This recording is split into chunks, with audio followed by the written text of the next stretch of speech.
This tutorial, we're going to look at a one-way analysis of variance, also known as a one-way ANOVA. And here we have two variables, a continuous dependent variable, anxiety, and it's got a continuous scoring system. Right now you can see that the lowest level of anxiety, or the lowest score in anxiety is a 1, and the highest appears to be an 11. And then we have a grouping variable. Let's just say political affiliation. And you can see here group 1 refers to liberal, group 2 refers to very liberal, group 3 refers to conservative, and group 4 uh, is very conservative. And what we want to do is we want to find out if there are some statistically significant differences in anxiety of the presidential administration based on perhaps this political affiliation category. So, at the time of this uh, video or tutorial, President Donald Trump is the president, and so maybe we would see significant differences based on political affiliation, on in terms of anxiety that individuals feel.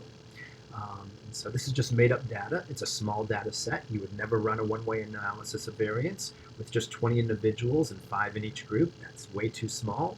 But for teaching purposes, this is a good heuristic example. So the first thing we want to do is we want to look at our model assumptions. And so I go to Analyze, Descriptive Statistics, and Explore. And remember that we want to see if our distribution, if our groups are normally distributed.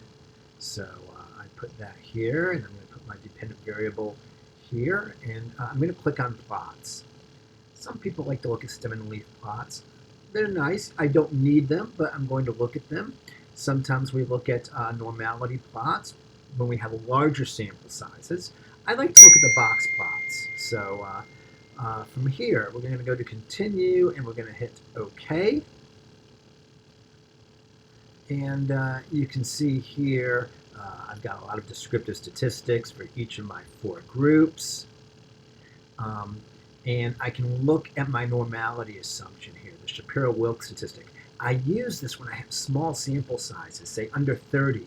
I like to use the Shapiro-Wilk statistic. And you can see all of these are greater than 0.05. There is no statistically significant deviation from a normal distribution and my group distribution. So again, these are very small samples. And we can look at the QQ plots. These aren't going to be very informative. I would only want to look at these when I have large data sets and we want to see the data points close to the line. So we also get detrended data. I don't find this very helpful. I usually take this portion here and I go to Edit and I delete the detrended QQ plots because I don't find them very helpful. And then here are some examples of what these look like in terms of box plots. Again, the distributions don't look very good because we have very small sample sizes. When you have small sample sizes, graphical distributions aren't the most accurate. But you can see group 1 is a fairly normal distribution. Group 2 seems to have an outlier. Group 3 looks fairly normal. Group 4 appears to be skewed. And so you can see that here. Not severely skewed, but definitely you got a data point that seems to be pulling the distribution a little bit. Though the median is right near the middle of the box, so that's a good thing. So just some descriptive data. I would say that because of our Shapiro-Wilk statistic with a small data set, we've met our normality assumption. So now let's look at homogeneity of variance in our ANOVA results. And so we go to Analyze, General Linear Model, Univariate, and I have anxiety I put over here. So normally it's going to look like this, and then I take anxiety and I put it my dependent variable, and I take my grouping variable and I put it here under fixed factors. This is my independent variable right here. And then I go and I click on options, and I like to look at descriptive statistics, estimates of effect size, and the homogeneity test. I always click on those. I hit continue, and then I hit OK. And so here you can see the sample size of each group. You can see the means and standard deviations of each group. You can see the homogeneity of variance test. I always look at based on the mean, and we can see that P is greater than 0.05. My variances are not statistically significantly different from each other, so I met this assumption. There are no differences. And then I look at my ANOVA results, and I go, okay, let's take a look here. F of 316 equals 11.49. P is less than 0.001. And I'm accounting for about 68% of the variance in the model. So group differences account for about 68% of the difference in the model. This is a really, really large effect. Political affiliation is definitely impacting anxiety. And so now we can look and investigate how this is playing out. And so we're going to run our ANOVA again. But this time, we're going to ask for a post hoc test because we have significant differences. So I move my grouping variable over here, and I click on the Tukey. Post hoc test, I hit continue, and OK. And it reruns my analysis, but then it gives me these multiple comparisons. Now, SPSS does something stupid. It compares each group to the other group twice. So you see liberal to very liberal, liberal to conservative, but then you see conservative to liberal, you can see very liberal to liberal, and so each one is twice. I don't need to report these twice. I don't want to report liberal to very liberal and then very liberal to liberal. So that's the same comparison. So don't worry about that. Just each group comparison once. And so with 4 groups, you're going to have 6 pairwise comparisons. And so so I can see that, looking at 0.05 as my level of significance, I can see there's a difference between liberal and very conservative. There's a difference between very liberal and very conservative. There's a difference between conservative and very conservative. And so everything differed from very conservative, didn't it? And of course, there's a difference between very conservative and very liberal. So, and you can look at the confidence intervals based on the significance if you wish.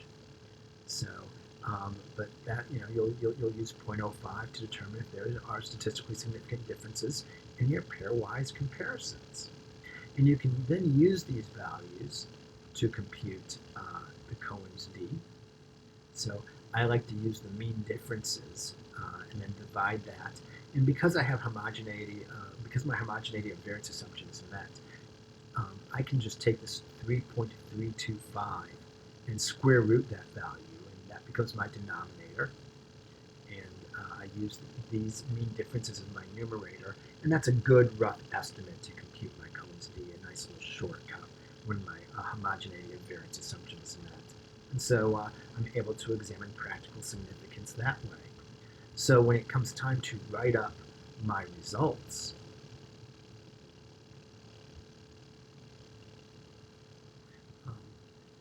we can begin to see where the numbers come from. And so I simply state a one-way analysis of variance was conducted to explore group differences, maybe political affiliation based on an anxiety score.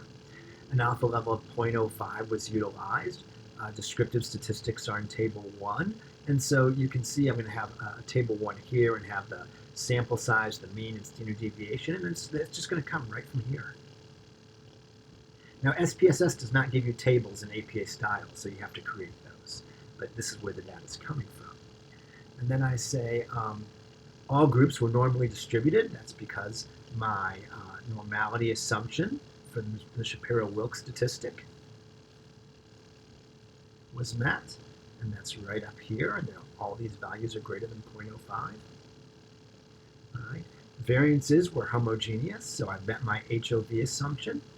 You can see that right here. F of 316 equals 1.367. P equals 0.289. It's right here. Statistically significant differences were evident among the groups. F of 316, see here's my grouping variable, equals 11.49. P is less than 0.001. A large effect size was noted. Eta squared equals 0.68. indicative of a strong degree of practical significance. And then I can run my power analysis. And there's a separate tutorial I have to help you understand the power analysis. In order to investigate statistically significant differences between the groups, a Tukey post hoc analysis was conducted. And again, you can see where those statistically significant differences are. You can see the mean differences and where those values come from. All right, where the p-value was for each pairwise comparison. And I denote where the statistical significance was. And I compute an effect size for each pairwise comparison. So that concludes our tutorial for Way ANOVA using SPSS.